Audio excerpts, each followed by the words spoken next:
বাংলার মানুষ সুরক্ষিত নয়, বাংলায় আইনি শাসন নেই। সত্যিকারের ভায়োলেন্সে যারা ক্ষতিগ্রস্ত হয়েছে তাদের ডায়েরি বা তাদের এফআইআর নেওয়া হয়নি। তার মানে এই পশ্চিমবঙ্গে এই পুলিশ, এই তৃণমূলের বাহিনী দিয়ে তারা অত্যাচার করবে, কিন্তু সেই অত্যাচারের কোনো রেজিস্ট্রেশন সেটা প্রশাসনের কাছে হবে না। এখানে শ্মশানের শান্তি বিরাজ করছে, যে শান্তির কথা কোথাও বলা যাবে না। এটাই হচ্ছে পশ্চিমবঙ্গের রাজনীতি। আমি আবার বলছি, এখানে আইনের শাসন নেই, এখানে শাসকের আইন বলবৎ আছে। বাংলায় পোস্টপুল ভায়োলেন্সের আক্রান্তকারীদের নিয়ে বিরোধী দলনেতা তিনি রাজভবনমুখী হয়েছিলেন এবং সেখানে রাজ্য পুলিশ তাকে আটকেছিল, বাধা দিয়েছিল এবং পরে দেখা যায় রাজ্যপাল তিনি নিজে বলছেন যে লালবাজারে পুলিশে তিনি সুরক্ষিত বোধ করছে না, যার জন্য তিনি নবান্নতে চিঠি পাঠিয়েছেন যে পুলিশকে সরানোর জন্য। কি এই পরিস্থিতি দাঁড়িয়ে বাংলার মানুষ কতটা সুরক্ষিত? বাংলার মানুষ সুরক্ষিত নয়, বাংলায় আইনি শাসন নেই। রাজ্যপাল আর রাজভবন মানে তার বাসস্থান, সেখানে তিনি আমন্ত্রণ করেছেন, ডেকেছেন যে কারা পোস্টপল ভায়োলেন্সে আক্রান্ত হয়েছে, আমাদের বিরোধী দলনেতা সেখানে তাদেরকে নিয়ে যাবেন। তার সাথে কথা হওয়ার পরেও বাইরে পুলিশ আটকে দিচ্ছে। তার মানে রাজ্যপালের ওপর পুলিশ সবসময় দৃষ্টি রাখছে এবং জাসুসি করছে বলা যায়, যার জন্য তার ডাকা লোককে রাজভবনের অন্দরে যেতে দেওয়া হলো না, যাদের তিনি ডেকেছেন। মানে রাজ্যপাল যাকে ডাকবেন সেটা ঠিক করে দেবে এই পশ্চিমবঙ্গের পুলিশ। অর্থাৎ বিষয় যেটা হচ্ছে, এরা অত্যাচার করবে, এরা অন্যায় করবে, এরা মানুষকে খুন করবে, বাড়ি ছাড়া করবে, ব্যবসা বন্ধ করে দেবে, কিন্তু সেটা রাজ্যপাল বা ঊর্ধ্বতন কর্তৃপক্ষ যেখানেই হোক সেই অবধি কোনো খবর যাতে মানুষের কানে না পৌঁছায় বা তাদের কাছে না যায়। এবং পক্ষান্তরে দেখা যায় ম্যাক্সিমাম ক্ষেত্রে আমরা 2021-এও দেখেছিলাম, এবারে হয়তো কিছুটা কম হয়েছে, কারণ সেখানে একটা আমাদের যে কোর্টের একটা রায় বেরিয়েছিল হাইকোর্টের, যেখানে তাদের পুলিশকে সমস্ত তদন্ত করতে হবে এবং সে বিষয়ে দেখতে হবে পোস্টপল ভায়োলেন্সের পরে। আমরা ম্যাক্সিমাম ক্ষেত্রে দেখেছি যেখানে পোস্টপল ভায়োলেন্স হয়েছে, অনেক জায়গাতেই সত্যিকারের ভায়োলেন্সে যারা ক্ষতিগ্রস্ত হয়েছে তাদের ডায়েরি বা তাদের এফআইআর নেওয়া হয়নি।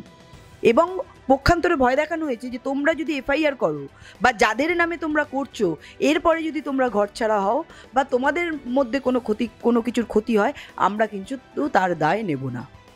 তার মানেটা কি?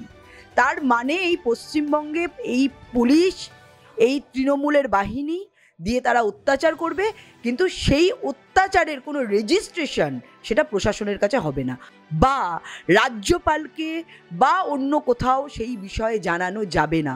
অর্থাৎ এখানে শ্মশানের শান্তি বিরাজ করছে, যে শান্তির কথা কোথাও বলা যাবে না।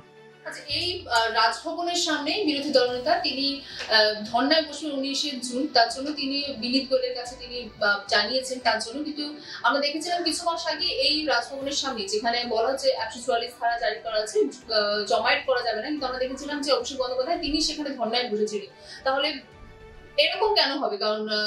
কারণ যদি আইন তো সবার জন্য সমান। কারণ হচ্ছে পিসি হচ্ছেন পুলিশ মন্ত্রী, ভাইপো হচ্ছেন তার ছেলের ন্যায়, তো সেই জন্য পিসির কথায় ভাইপো বসতে পারে, কিন্তু অন্যরা যেতে পারেন না।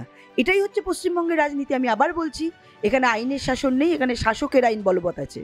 সেই জন্য 144 ধারা, আমরা সমস্ত ক্ষেত্রে, শুধু রাজভবনের ক্ষেত্র নয়, আমরা সন্দেশখালিতে যাওয়ার ক্ষেত্রেও আমরা বারবার করে লক্ষ্য করেছি 144 ধারা দেখিয়ে আমাদের বিভিন্ন জায়গায় আটকে দেওয়া হয়েছিল। ইভেন সায়েন্স সিটি থেকে, যেখানে সন্দেশখালির দূরত্ব অনেক বেশি, সেখানেও পর্যন্ত সায়েন্স সিটিতে আমাদের আটকে দেওয়া হয়েছিল, সেখানে যেতে দেওয়া হয়নি। অর্থাৎ এই পশ্চিমবঙ্গের মাটিতে যারা আন্দোলন করবে, যারা সত্যি কথা বলবে, যারা মুখ খুলবে, যারা রাস্তায় বসবে, যারা ধর্ণা দেবে, তাদেরকে আটকে দাও, সেই কথা না রাজভবনে যাবে, না মানুষের কাছে যাবে, না এইটা নিয়ে সুবিচার চাওয়া যাবে। অর্থাৎ যেটাই রাজ্য সরকার চাইবে, সেটা ঠিক হোক বা ভুল, তারা সেটা করতে পারে, যেটা বিরোধীরা বা অন্য কোনো দল করতে পারে না। এটাই হচ্ছে আমাদের পশ্চিমবঙ্গের আইন, আর এটাই হচ্ছে পশ্চিমবঙ্গের অঘোষিত গণতন্ত্র। আমরা আবার বলছি, এই পশ্চিমবঙ্গে অঘোষিত ইমার্জেন্সি চলছে, যার ফলে আমরা যে ভোটের রেজাল্ট দেখেছি, এই ভোটের রেজাল্ট পুঙ্খানুপুঙ্খভাবে প্রতিফলিত হতে পারেনি। কারণ আমরা জানি বহু জায়গায় বুথে বিজেপির যারা কার্যকর্তা কর্মী আছে চিহ্নিত করে বুথের মধ্যে তাদেরকে আটকে রাখা হয়েছে, ভোটের আগের দিন বাড়ি বাড়ি গিয়ে ভয় দেখানো হয়েছে, বিভিন্ন ঘটনা ঘটেছে, যে এলাকায় ঘটেছে তারা জানে, আমাদের কাছে রিপোর্ট আছে, কিন্তু এই নিয়ে আমরা বলতে চাই না। আগামী দিনে এই বিষয় নিয়ে মানুষ নিশ্চয়ই বলবে, কারণ মানুষ এবারে উত্তর দিয়েছে। এবং আপনারা দেখুন, যে ভোট আমাদের কাছে এসছে তা কিন্তু তৃণমূল যা ভোট পেয়েছে তার তুলনায় বিরোধীদের ভোট অনেক বেশি। অর্থাৎ এই তৃণমূলের বিরুদ্ধেই কিন্তু মানুষ আছে, হয়তো বিভিন্ন ক্ষেত্রে আছে, কিন্তু মানুষ সংগঠিত হচ্ছে। কারণ মানুষ এই সরকারকে যে যায় না, সেটা ভোটের মাধ্যমে কিন্তু তারা প্রমাণ করে দিয়েছে। সেই জন্য আগামী দিন তারা তাদের সুরক্ষার জন্য, পশ্চিমবঙ্গকে বাঁচাবার জন্য, গণতন্ত্র ফেরানোর জন্য নিশ্চয়ই তারা সঠিক রায় দেবে এবং সংগঠিত হয়ে এই সরকারকে এই যে গদি থেকে নামাবে। আচ্ছা, একটু অন্য প্রসঙ্গে যাবো যে ইতিমধ্যে আমরা জানি যে শিয়ালদামুখী কাঞ্চনজঙ্ঘা এক্সপ্রেসে দুর্ঘটনা হয়েছে রেলে, এবং সেই বিষয় নিয়ে রাজ্য কেন্দ্রকে দুষছে, যেখানে মুখ্যমন্ত্রী বলছেন যে অনাথ হয়েছে রেল, শুধু কথার ফুলঝুরি, যাত্রীদের নেই কোনো নিরাপত্তা। আপনি কি বলবেন? দেখুন, কোনো দুর্ঘটনাই আশাব্যঞ্জক নয়, কিন্তু সব কিছুরই একটা তদন্ত হওয়া প্রয়োজন। এখানে নিশ্চয়ই কোথাও খামতি ছিল, আমরা এটাকে অস্বীকার করি না। আমার মনে হয় রেলও এটাকে অস্বীকার করেনি। নিশ্চয়ই সেই খামতি দেখতে হবে। আমরা আগে কি অ্যাক্সিডেন্ট হয়েছে, কত হয়েছে, কী নাশকতামূলক কাজ হয়েছে, আমি সেই ফিরিস্তি দিতে চাই না, কারণ একটার সাথে আর একটা তুলনা করা উচিত নয়। আমরা বলবো ওনারা রাজনীতি করছেন, কিন্তু আমরা এটা নিয়ে রাজনীতি করতে চাই না। যদি কোথাও কোনো ত্রুটি থাকে সেটা নিশ্চয়ই তদন্ত হবে এবং সেটা খতিয়ে দেখা উচিত, কারণ মানুষের জীবন মূল্যবান। তবে এই দুর্ঘটনার ভিত্তিতেই, মানে দুর্ঘটনাকে কেন্দ্র করে শাসক দল রেলমন্ত্রী পদত্যাগের কথা বলছে। যদি শাসক দল রেলমন্ত্রীর পদত্যাগের দাবি করে, অনেক আগেই মুখ্যমন্ত্রীর পদত্যাগের দাবি পশ্চিমবঙ্গের মানুষ করেছিল।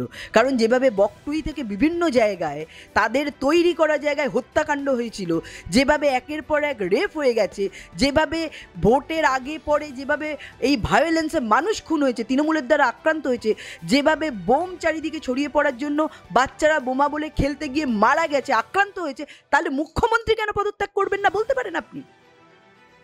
এটা তো দুর্ঘটনা, আর এটা তো ম্যানমেড, এটা মানুষ তৈরি করেছে।